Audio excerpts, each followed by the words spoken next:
Hello guys, एक बार फिर से स्वागत है आप सभी का आपके अपने YouTube channel Saurabh sir mathematics में। यहाँ पर बात करने वाले हैं टॉप 20 ज्योग्राफी के क्वेश्चंस की, जो कि एग्जाम्स की दृष्टि से बहुत ही महत्वपूर्ण हैं। यदि आप CHSL, SSC, NTPC, रेलवे, लेखपाल और जनरल कंपटीशन की यदि आप तैयारी कर रहे हैं तो यह वीडियो आपके लिए बहुत ही महत्वपूर्ण होने वाला है। तो दोस्तों, इस वीडियो में टॉप 20 क्वेश्चंस को रखा गया है, जो कि 20 क्वेश्चंस आप करेंगे, पहले MCQs टाइप, फिर उसके बाद में रिवीजन कराने वाला हूं। तो दोस्तों, वीडियो में बने रहें। स्टार्ट करते हैं वीडियो। क्वेश्चन है, पृथ्वी ग्रह की रचना संरचना में प्रावार के नीचे क्रोड निम्नलिखित में से किस एक का बना हुआ है? तो कौन सी तत्व का बना हुआ है वह क्रोड? तो देखते हैं, यहाँ पर ऑप्शंस दे रखे हैं, एल्युमिनियम है, पोटेशियम है, लोहा है और क्रोमियम है। तो प्रावार के नीचे जो क्रोड बना हुआ है पृथ्वी की संरचना में, पृथ्वी ग्रह की संरचना में, वह दोस्तों लोहे का बना हुआ है। यहाँ पर हमारा एकदम से आंसर ऑप्शन 3 करेक्ट हो जाएगा।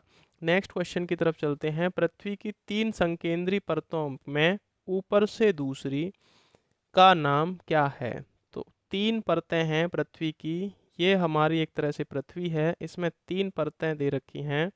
तो 3 परतों में ये परत का क्या नाम, ये परत का क्या नाम और ये परत का क्या नाम है? तो इसमें हमें दूसरी परत का नाम पूछा गया है, तो वह हमें बताना। ऑप्शंस देख लेते हैं, सीमा है, निफे है, सियाल है और इनमें से कोई नहीं है।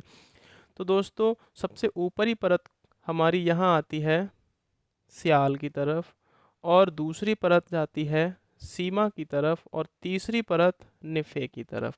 ये तीनों यही इंगित करते हैं कि सीमा, सियाल और निफे, यानी सियाल, सीमा, निफे। सियाल SI और AL होता है सबसे ऊपरी परत में। दूसरी जो परत आती है सीमा, SI और MA होता है। और तीसरी परत जो आती है निफे, NI और FE होता है। तो सियाल, सीमा, निफे यह शॉर्ट फॉर्म है जिस परत में जो भी तत्वों की अधिकता पाई जाती है उनके हिसाब से। तो दोस्तों, पृथ्वी के 3 संकेंद्री परतों के ऊपर से दूसरी परत का नाम क्या है? तो यहाँ आपका एकदम से करेक्ट आंसर हो जाएगा ऑप्शन A राइट आंसर है। नेक्स्ट आता है क्वेश्चन, कुल अक्षांशों की संख्या कितनी है? यहाँ पर अक्षांशों की बात की गई है, तो यहाँ पर ऑप्शंस देख लेते हैं, 190, 180, 90 और 70। दोस्तों, यहाँ पर अक्षांश और देशांतर की बात की गई है, तो हमने राउंड फिगर में पढ़ा है उसको कि अक्षांश और देशांतर अगर आपको एक्चुअल में नहीं पता है तो 180 और 360 इस क्रम में हम पढ़ते हैं अक्षांश और देशांतर को। और इसमें जो ऑप्शंस दिए हैं, 190 जो कि बिल्कुल नहीं हो सकता, 90 नहीं हो सकता और 70 भी नहीं हो सकता। तो यहाँ पर 180 और 360 में से जब हमें चूज करना पड़े तो हम 180 को चूज करेंगे, तो ऑप्शन बी एकदम से, ऑप्शन 2 एकदम से करेक्ट आंसर हो जाएगा। तो कुल अक्षांशों की संख्याएं हमारे पास 180 हैं।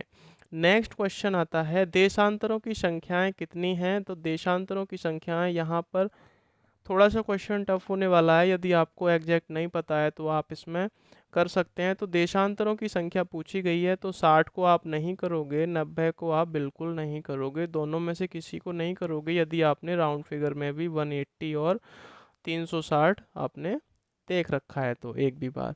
तो यहाँ पर आती है, इन दोनों में से किस पर जाएंगे? तो ये हमारा 360 एकदम से करेक्ट आंसर है कि देशांतरों की जो संख्याएं हैं हमारे पास जो पृथ्वी पर, वह 360 हैं, और 180 हमारे जो हैं वह देशांतर नहीं हैं, अक्षांशों की संख्याएं हैं। ठीक है दोस्तों। नेक्स्ट आता है, निम्नलिखित नगरों में से कौन सा एक भूमध्य रेखा के सर्वाधिक निकट है? तो कौन सा एक ऐसा नगर है जो कि भूमध्य रेखा के सर्वाधिक निकट है? इन नगरों में देख लेते हैं, मनीला है, जकार्ता है और सिंगापुर है, और इनमें से कोई नहीं। यदि इनमें सबसे निकट कोई नहीं है तो आपको कोई और है, तो इनमें से कोई नहीं लगा सकते हैं। आपको आंसर देने का तरीका एक बार बता देते हैं कि आंसर आपको कमेंट करना है। 5 क्वेश्चन का आंसर है आपका, तो 5 डैश करके, फर्स्ट है तो फर्स्ट, सेकंड है तो सेकंड, थर्ड है तो थर्ड और फोर्थ है तो फोर्थ, इस प्रकार से आपको आंसर कमेंट करना है। तो यहाँ पर आपका एकदम से करेक्ट आंसर हो जाएगा सिंगापुर। निम्नलिखित नगरों में से कौन सा एक भूमध्य रेखा के सर्वाधिक निकट है? तो मनीला भी दूर है, जकार्ता भी दूर है, आपका सिंगापुर भूमध्य रेखा के सबसे निकट है।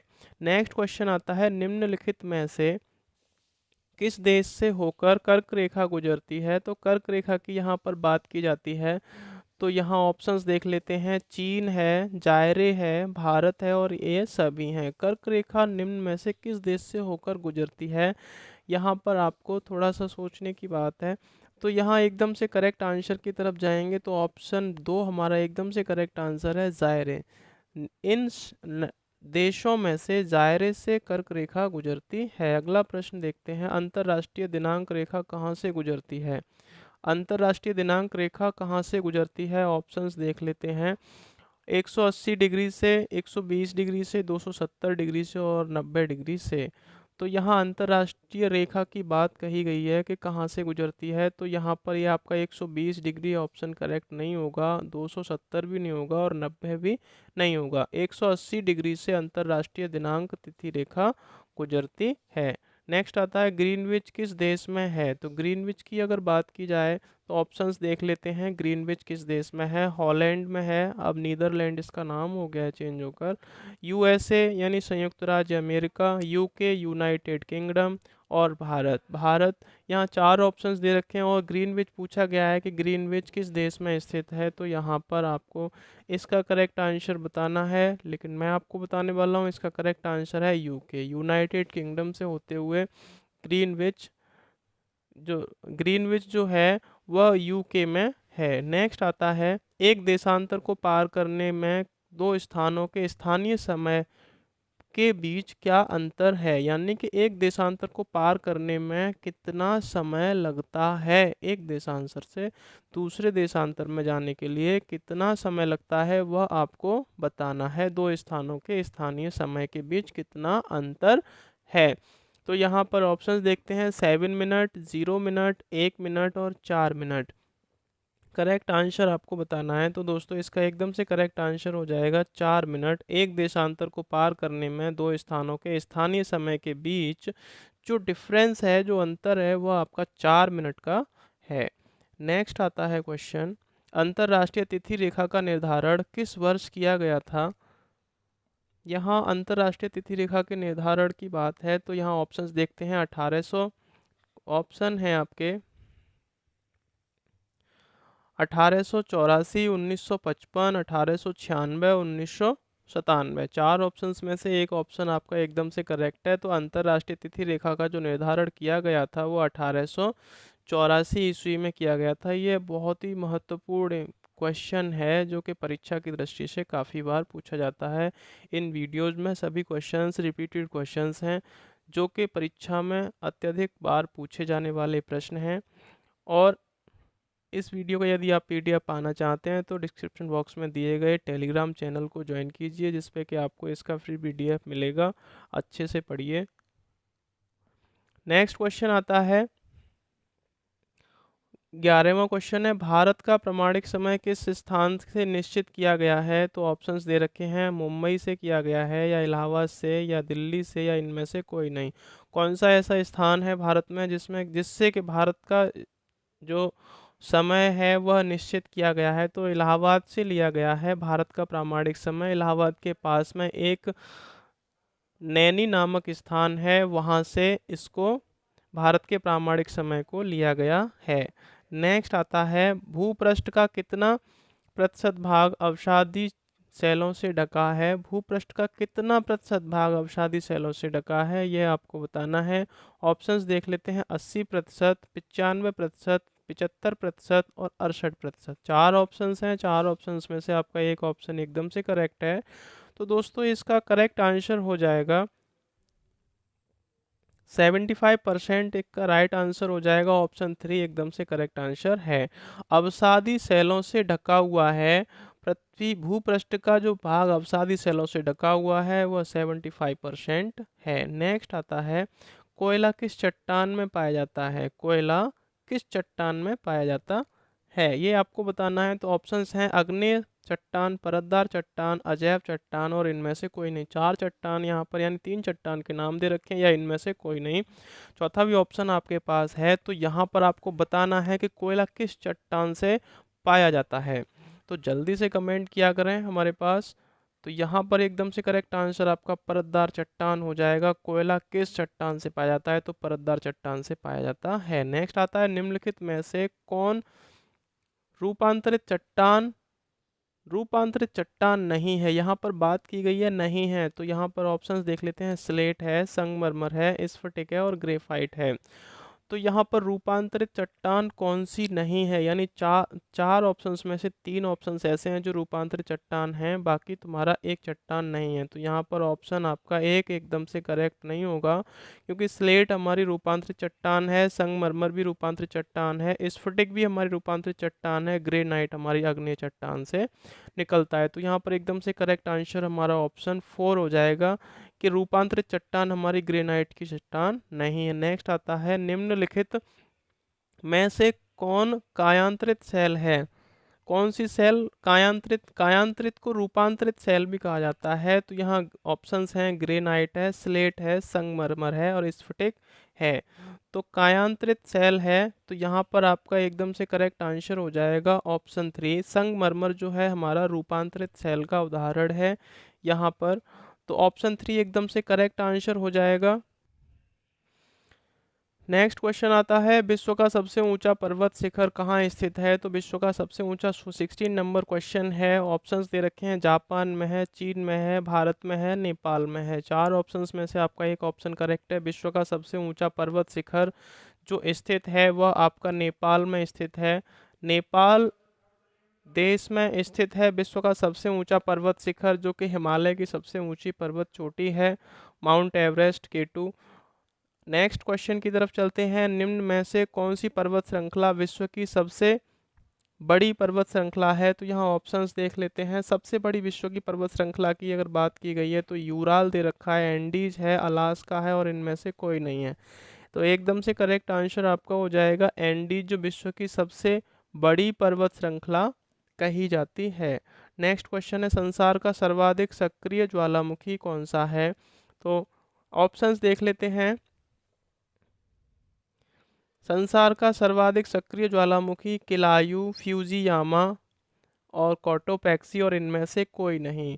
4 ऑप्शंस में से आपका एक ऑप्शन करेक्ट है, तो इसका करेक्ट आंसर आपका हो जाएगा ऑप्शन 1 किलायू। किलायू संसार का सर्वाधिक सक्रिय ज्वालामुखी है।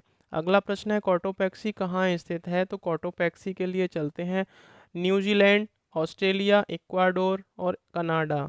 तो ना तो कोटोपैक्सी हमारा ये न्यूजीलैंड में है, ना ऑस्ट्रेलिया में है, ना कनाडा में है। ये हमारा न्यूजीलैंड इक्वाडोर में है। कोटोपैक्सी इक्वाडोर के नाम से सेट कर लीजिए माइंड में, यह क्वेश्चन बहुत बार पूछा जा चुका है।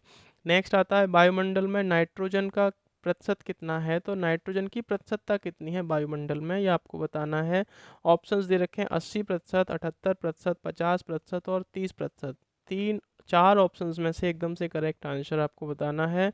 तो दोस्तों इस आंसर को आप कमेंट कीजिए, तब तक मैं आपको रिवीजन कराता हूँ। लास्ट में इस आंसर ज़रूर बताऊँगा मैं, कहीं जाइएगा नहीं, फटाफट अंदाज में रिवीजन करते हैं।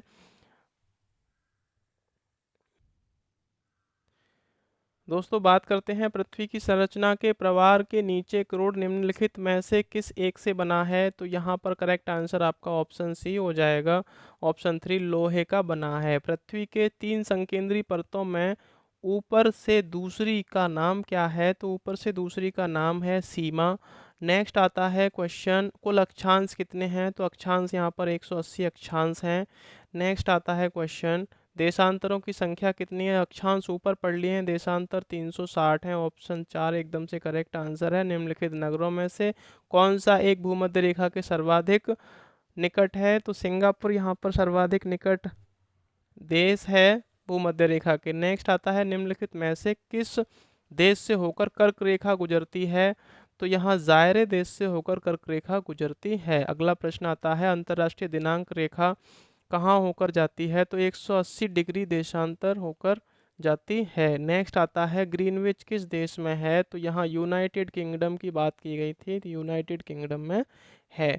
नेक्स्ट आता है, एक देशांतर को पार करने में दो स्थानों के स्थानीय समय के बीच क्या अंतर होता है? तो 4 मिनट का अंतर होता है दोस्तों, ये पहले बता चुका हूँ।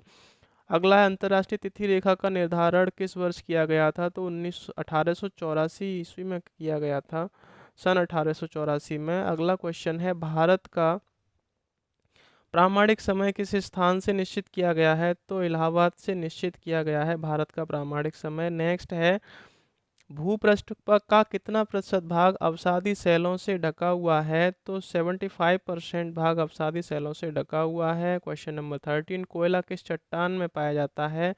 तो कोयला परतदार चट्टान में पाया जाता है। नेक्स्ट क्वेश्चन आता है, निम्नलिखित में से कौन रूपांतरित चट्टान नहीं है? तो यहाँ पर रूपांतरित चट्टान नहीं है, ग्रेनाइट यहाँ पर रूपांतरित चट्टान नहीं। अगला प्रश्न है, निम्नलिखित में से कौन कायांतरित शैल है? तो यहाँ पर संगमरमर कायांतरित शैल है। अगला प्रश्न आता है, विश्व का सबसे ऊंचा पर्वत शिखर कहाँ पर स्थित है? तो नेपाल बताया था विश्व का सबसे ऊंचा पर्वत शिखर। नेक्स्ट क्वेश्चन है, निम्न में से कौन सी पर्वत श्रृंखला विश्व में सबसे बड़ी है? तो एंडीज जो पर्वत श्रृंखला है वो विश्व में सबसे बड़ी पर्वत श्रृंखला है। नेक्स्ट क्वेश्चन है, संसार का सर्वाधिक सक्रिय ज्वालामुखी कौन सा है? तो किलायु ज्वालामुखी संसार का सर्वाधिक सक्रिय ज्वालामुखी है।